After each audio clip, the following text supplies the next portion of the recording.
Hello everybody and welcome back to Safari Mack Explores North America. I'm Safari Mack, your guide and host, helping you make connections to the wild.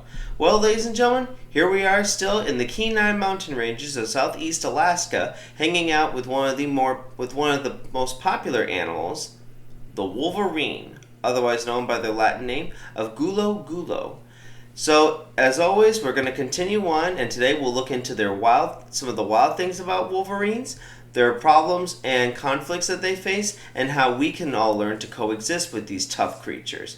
But as always, before we begin, if you're new to my channel, hit that like and subscribe button so that you can stay tuned for more upcoming content and announcements for future episodes. Check out my Facebook page where you can find projects that you can do in your own backyard for conservation, or if you want to hear updates from conservation projects ongoing all over the world. And finally, if you have a question about animals, or if there's an animal that you would like me to do in the future, aka a special animal request, all you gotta do is just send me an email, which you will always find the link to down in the description below. But if you're ready, I'm ready. Let's begin.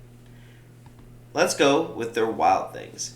Now, when it comes to Wolverines, we know that they're pretty tough, right? So, do you think that these guys, being a member of the Mustelidae family, which I'd like to remind you includes weasels, mongoose, otters, and badgers, do you think these guys have the strongest bite force? This may come as a bit of a complete shock, but they don't.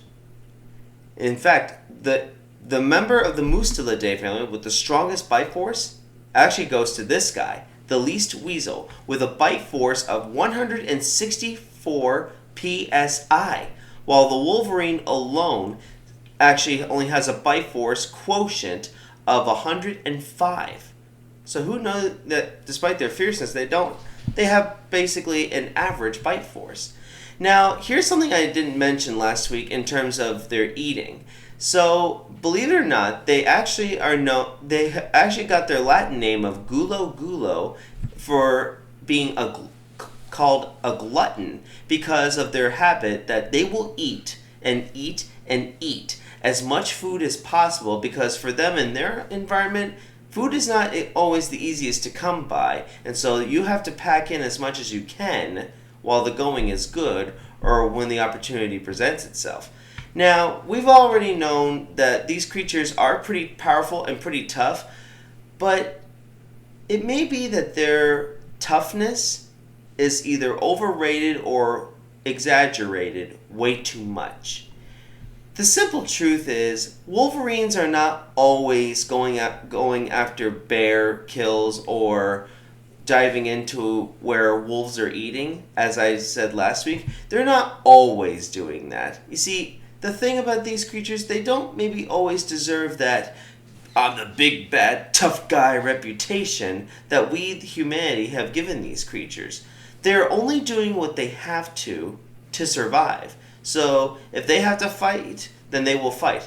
But the truth is, they would rather get a nice, quick, easy meal or find ways to survive without either A, excluding as much energy as possible, forgive my grammar, or without having to get themselves seriously injured. Because sometimes wolves will go after these creatures, as they are known to be predators to Wolverines, but also mountain lions and even bears can severely cripple these animals if they get the opportunity. And these guys, they really would prefer just to steal what they can to survive. They don't want to fight. Now let's get into the problems, unfortunately, that they're facing. Right now, unfortunately, their population size is unknown due to how far and wide distributed their habitat and their habitat requirements need be. Here's the thing. So a male Wolverine, according to science, needs at least a territory at least 240 square miles of wilderness. So something similar to this for the males, while females may require an area around 50 to 100 square miles. So it seems like that's not such a bad thing, but unfortunately, as humans continue to push back the frontier, and as Alaska is starting to become somewhat a little bit more and more less inaccessible, they're starting to get pushed out and be pushed into areas where they're not too familiar with, including the human urbanized environment. So the suburbs, the city kind of settings, they're pushing into areas where they're not really commonly known to be. And it gets even worse for them. Now, hear what I'm about to say. I'm not trying to make this sound evil, for they have their way to earn a living, but hunters and trappers can often be a problem for wolverines too. So they often get trapped for their furs, which it's their way of living, but they may be getting a little too over hunted and trapped just to get their beautiful fur coat, which as you can tell, just like the beavers and other animals of the north, is even thicker due to the cold climate. And unfortunately, the climate change is another major problem for these creatures, just like others, like our friend last week, the moose. See, climate change has unfortunately drastically changed winter conditions. See, back then, there was probably a huge amount of snow, but today it seems that snow is starting to get a little less and less each year. And so for females especially, their chances of creating a burrow or a birthing den seems to be a little bit lesser than ever. So these pups, unfortunately, are exposed, which prompts mom which is a big challenge for the mom. How are you going to keep your babies healthy, and how are you going to keep them alive? But it can also probably be a problem for other animals, their predators. How can you surprise an animal that can already see you coming?